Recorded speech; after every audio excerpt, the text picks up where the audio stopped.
لو سألت أي مشجع كورة عن أعظم ريمونتادا في تاريخ دوري أبطال أوروبا هو شافها، هتسمع إجابات مختلفة كتير.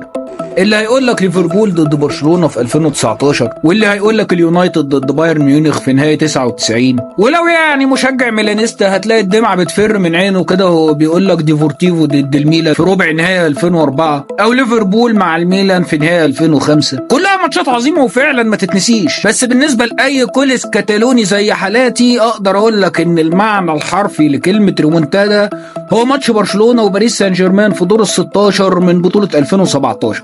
كل سنة وانت طيب. أنا أحمد عماد، والنهاردة هحكي لك عن قصة واحد من أعظم ماتشات في تاريخ دوري أبطال أوروبا. الماتش اللي فريق برشلونة عرف جماهيره الكورة عموما وجماهيره ومحبينه على وجه الخصوص إن سيء الحظ فعلا هو من سيواجه برشلونة، وإن المستحيل ليس كتالوني. بس قبل ما أبدأ الحكاية عاوزك تشترك في القناة وتفعل زر الجرس وما تنساش اللايك والشير، ويلا بينا نخش في الموضوع على طول. أما قصة عبرة صحيح. يا سلام، مش عم حسيت ان انا بحكي لك الخطايا. موسم 2016-2017 برشلونة بدأوا بأداء سيء وفقد النقط كتير سهلة في الدوري، بسبب ان الفريق كان عنده مشاكل كتير فنية وبدنية وقلة تركيز من بعض اللعيبة خصوصا على مستوى خط الظهر. كمان الصفقات الجديدة اللي جابها النادي ما انسجمتش مع اسلوب لعب الفريق بسرعة، والماتشات اللي برشلونة بيقدر يكسبها بتكون دايما بأداء فردي من بعض اللعيبة وبالأخص MSN. لكن على مستوى دوري ابطال اوروبا ففي دور المجموعات برشلونه كان ماشي كويس، قدر يصعد اول مجموعته برصيد 15 نقطه، وبعدها اتعملت قرعه دور ال16 اللي وقع فيها برشلونه قدام باريس سان جيرمان، ماتش الذهاب في فرنسا والعوده في برشلونه. في ماتش الذهاب اشد المتشائمين من جمهور برشلونه وقتها قال لك احنا في باريس هنتعادل او بالكتير هنخسر 1-0، يعني مش مشكله ونبقى نخلص عليهم بقى عندنا في الكامب نو. ما عنديش مانع اضربه واضرب اللي خلفوه كمان، انا ما عنديش شر حميني. الحقيقه ان ده ما كانش راي جمهور برشلونه بس. لو سالت اي حد عادي وقتها وقلت له باريس سان جيرمان كان هيفتكروا محل عطور مش فرقه كوره.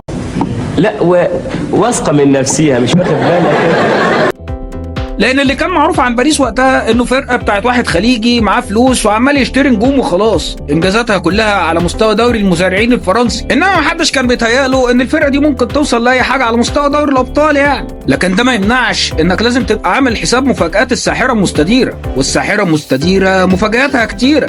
برشلونه نزل قدام باريس سان جيرمان في الذهاب في فرنسا خد 4 صايمه. لا هو كده اوريدي كلنا اخدناه يا جماعه. اكيد اخدناه طبعا. على قد ما هي مفاجأة كبيرة، لكن المفاجأة دي ما جاتش من فراغ أبدا. وناي إمري مدرب باريس وقتها كان مستعد للماتش كويس وكان محفظ لاعيبته هم المفروض يعملوا إيه. إمري في الماتش ده نزل بأسلوب غير المعتاد منه في الماتشات الكبيرة، لعب بضغط عالي على دفاع برشلونة اللي كان مستواه سيء جدا وقتها، قدر يستغل الفراغات الكبيرة اللي موجودة في خط الظهر ونص الملعب. لعيبة باريس كمان أجادوا وتألقوا وعملوا ماتش عمرهم، خصوصا دراكسلر وكافاني اللي كل واحد منهم سجل هدف، وطبعا دي ماريا اللي سجل هدفين في الماتش ده. اما الناحيه الثانيه في برشلونه للاسف لويس انريكي نزل الماتش زيه زي الجمهور، اعتمد على اسماء النجوم اللي عنده وكان فاكر ان الماتش هيخلص بسهوله بفرديات ميسي وسواريز ونيمار وانيستا. نزل الماتش وهو تقريبا مش محضر اي حاجه للماتش، ويمكن ما يعرفش اي حاجه عن نادي باريس غير انه نادي فرنسا، عشان كده اكل جول في الثاني في الثالث في الرابع وهو واقف على الخط مستغرب ومش عارف يعمل ايه ولا ايه اللي بيحصل في الملعب.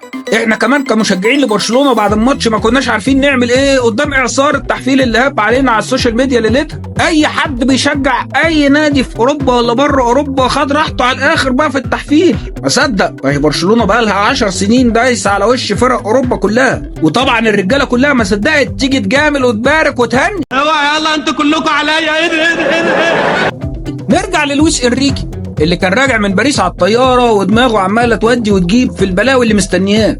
اللي يقدر يعمله بعد 3 أسابيع في ماتش العوده عشان يلم الفضيحه اللي حصلت دي؟ اولا هو محتاج يسجل 4 أهداف في خصمه عشان بس يعرف يتعادل معاه. ثانيا وانت بتفتح خطوطك وتهاجم بكل قوتك عشان تقدر تسجل 4 أهداف، انت ممنوع عليك منعا باتا انك تستقبل اي هدف من خصم، والا هتبقى حرفيا خسرت وخرجت من البطوله. ثالثا انت محتاج تسجل هدف مبكر جدا عشان تشحن بيه لعيبتك وتسخنهم وتحسسهم انهم يقدروا يرجعوا في النتيجه الكارثيه اللي حصلت دي ويقدروا يحققوا معجزه ويصعدوا. رابعا مطلوب من انريكي انه يجهز اسلوب وطريقه لعب جديده يفاجئ بيها خصمه ويقدر يوصل بيها للجول، وده لانه برشلونه في ماتش الذهاب ما قدرش يشوط ولا كوره على مرمى باريس. كل الحاجات اللي انا قلتها لك دي مطلوب من الراجل انه ينفذها في 90 دقيقه بس.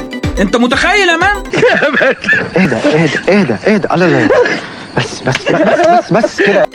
طبعا لو سالت اي حد من جمهور الكوره او حتى من جمهور برشلونه وقلت له رايك ايه اللي ممكن يحصل في ماتش العوده، هتكون اجابته ببساطه شديده انه يا رب برشلونه ما يشيلش 4 كمان على الارض عشان ما تبقاش الفضيحه في ضيعتين. لو نكسب 2-0 ولا حتى 1-0 والماتش يخلص على كده بدون اهانات تبقى طيبه قوي و100. مع التجهيزات لماتش العوده، انريكي اللي كان سبب في النكبه في ماتش الذهاب بدا يلعب ماتش العوده من قبل ما يبدا اساسا. انريكي كان ليه في الفترة دي أكتر من تصريح إعلامي بيأكد فيه على إن برشلونة هيرجع في النتيجة وهيصعدوا لدور الثمانية، وإننا بنلعب على أرضنا وبرشلونة في الكامب نو لا يقهر. إذا استطاع باريس تسجيل 4 أهداف على ملعبهم فنحن نستطيع تسجيل 6 أهداف على ملعبنا. رأيي الشخصي ده كان أهم تصريح لإنريكي قبل الماتش. التصريح ده حط ضغط كبير على فرقة باريس قبل الماتش، حسسهم ان هم زي ما سجلوا 4 أهداف في برشلونه، فبرشلونه كمان فريق كبير ويقدر يسجل فيهم اهداف كتير برضه على ملعبه. التصريح ده بان تاثيره عليهم بشكل كبير لما اتسرب فيديو بعد الماتش ل4 لعيبه من باريس وهم بيتكلموا عن الماتش قبلها بليله. اتفرج معايا كده وشوف لعيبه باريس كانوا بيقولوا ايه. Un match de présente 25 ans était passé. T'es content ou t'es pas content? Oui, j'ai content. Tu étais content? Je suis content. Pour moi, c'est me disait avant, mais là, pour moi, t'es un peu énervé. Bien sûr, t'es énervé. On prend 5-1, après les gens ils vont rigoler.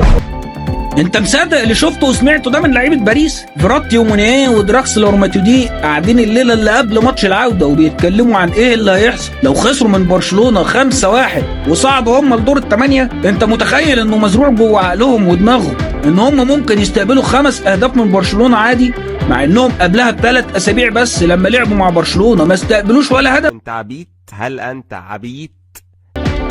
بيوم الماتش بقى اتأكدنا ان اوناي امري هو كمان عمل حساب لتصريحات انريكي. امري ما غيرش كتير في التشكيل لكنه غير في اسلوب اللعب، وبدل الضغط العالي اللي كان بيلعب بيه في ماتش الذهاب بدأ في ماتش العودة يلعب بدفاع منطقة، وقف فرقته كلها تحت الكورة عشان يحاول يقفل اي مساحات لهجوم برشلونة ويمنعهم من الوصول للجول. ده عموما كان اسلوب منطقي انه يبدأ بيه الماتش لانه مأمن نفسه ب4 أهداف في ماتش الذهاب. التشكيل اللي بدأ امري بيه الماتش كان في حراسة المرمى كيفن تراب، في خط الظهر من اليمين مونيه، ماركينيوس، تياجو سيلفا وكورزاوا، في نص الملعب فيراتي ورابي وماتودي، اما في الهجوم دراكسلر وكافاني ولوكاس مورا بدل دي ماريا اللي كان قاعد على الدكه بسبب انه كان مصاب قبلها. لويس انريكي بقى كان جاهز للماتش فعلا بطريقه لعب وتشكيل جديد.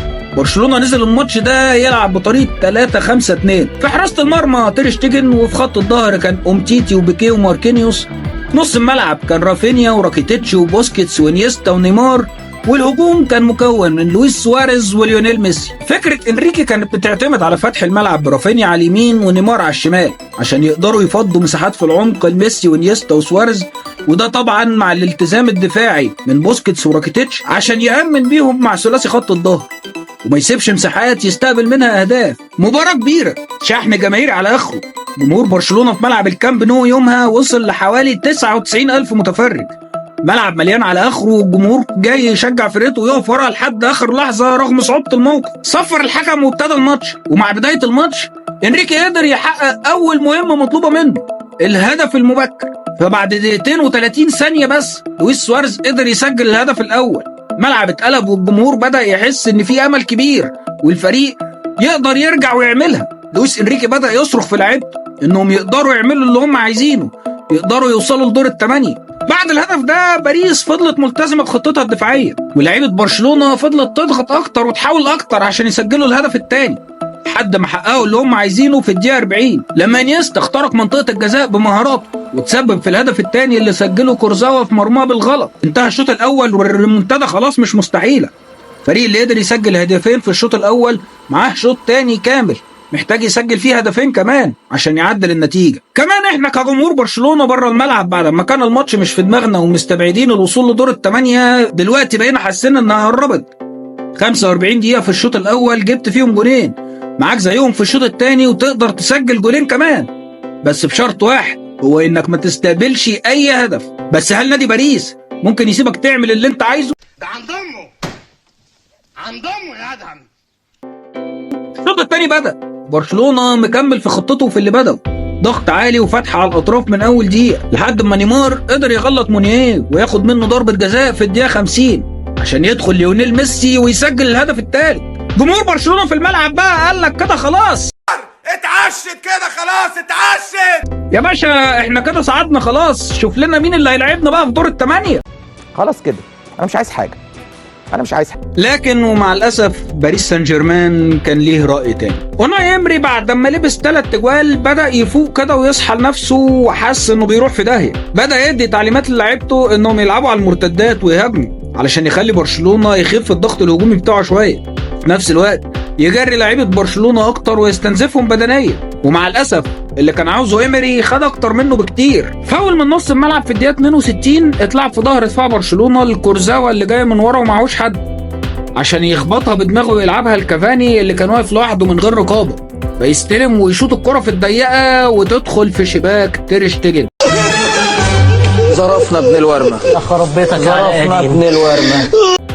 بس هص اول ما الجول ما جه ملعب الكامب نو ترمي الابره فيه ترند. الجول بتاع باريس خارج ارضهم يعني هيتحسب بجولين، وده معناه ان برشلونه محتاج يسجل 3 اهداف تاني غير اللي سجلهم، ومش فاضل من الوقت غير نص ساعه. معنى كده ان برشلونه محتاج يعمل ريمونتادا تانيه من اول وجديد حرفيا. اليأس والحزن اللي كان ظاهر في وشوش جماهير الكامب نو اتنقل لانريكي ولاعيبته في الملعب. انا ما انساش نفسي يومها بعد الجول ده ما دخل، من كتر النكد والحزن اللي الواحد فيه قمت من القهوه وحسبت القهوجي وكنت خلاص همشي وانا مش طايق نفسي. لكن قبل ما اخرج من القهوه رجعت وقعدت تاني وانا مش عارف انا قاعد ليه بصراحه. ده حتى لعيبه برشلونه نفسهم كلهم كان اشكالهم عايزين يسيبوا الملعب ويخرجوا ويمشوا، بس بصراحه مش كلهم. في واحد كان مكمل وعنده امل ورغبه في الكوره وصمت. برشلونه قطع الكوره ولعبها لميسي اللي رماها في ظهر مدافعين باريس عند سواريز اللي قدر يضحك على المدافع ماركينيوس ويلبسه ضربه جزاء. بعد جدل كتير في صحتها بيدخل نيمار ويسجل الهدف الخامس. معقوله مش فاضل غير جول واحد وبرشلونه يقدر يصعد؟ ده الحكم حسب 5 دقايق وقت بدل ضايع. معقوله برشلونه هيقدر يسجل فيهم؟ في الوقت الضايع ده برشلونه فضل ماسك الكوره وبيعمل بيها محاولات كتيره جدا لحد ما اتحسب لهم فاول من بعد نص الملعب تقريبا، ونلاقي فيه تير شتيجن ساب الجول بتاعه ودخل جوه منطقه جزاء باريس. برشلونه في اخر دقيقه من الماتش وبيلعب بخطه 9-1، ما عندهمش اي حل تاني غير انهم يسجلوا جول. فعلا بيتلعب الفاول، لكن دفاع باريس بيطلعها على نص الملعب. شتيجن وهو راجع على الجول بتاعه خد الكوره ولاعب من باريس ضغط عليه وعمل معاه فاول تاني في نص الملعب، ومش فاضل من الوقت حاجه خالص. اعصابي كلونيا. الفاول بيتنفذ والكرة تروح لنيمار اللي بيستلمها ولا كأنه واقف على البلاج، بكل هدوء بيلعبها برجله الشمال الضعيفة نسبيا، كرة طولية ومرمية في ظهر دفاع باريس. كل لعيبة برشلونة بتحاول توصل للكرة بأي طريقة عشان تسجلها، لكن فجأة الكرة بتنزل عند سيرجيو روبرتو اللي بيخبطها على الطاير من مرة واحدة بطريقة وحشة جدا، لكنها فجأة دخلت جول. وما زالت الشانس لبرشلونه، ما سافرش الحكم، ما زالت كوره، هو نيمار بحظوظه ومحاربته على الفرصه لحد اخر لحظه هو اللي خلاها شخصيه باريس سان جيرمان ولاعيبتها كان سبب مهم في الريمونتادا دي. اداء وروح لعيبه برشلونه يومها وبالاخص نيمار وشتيجن وانيستا وميسي وسواريز عمل لنا روح عظيمه في مباراه عظيمه مفيش حد من جمهور برشلونه عمره هينساه. اما بالنسبه ليا فلحد دلوقتي بحمد ربنا ان فضلت قاعد على القهوه يومها، لان ده خلاني اعيش واحده من اجمل لحظات حياتي. بشكرك انك كملت معايا القصه لاخرها وبتمنى تكون عجبتك. مستنيك في الكومنتات تقول لي رايك ايه اعظم رومونتادا اتعملت في تاريخ الكوره كلها، ومستني اعرف منك عاوز تسمع قصه مين في الفيديو الجاي.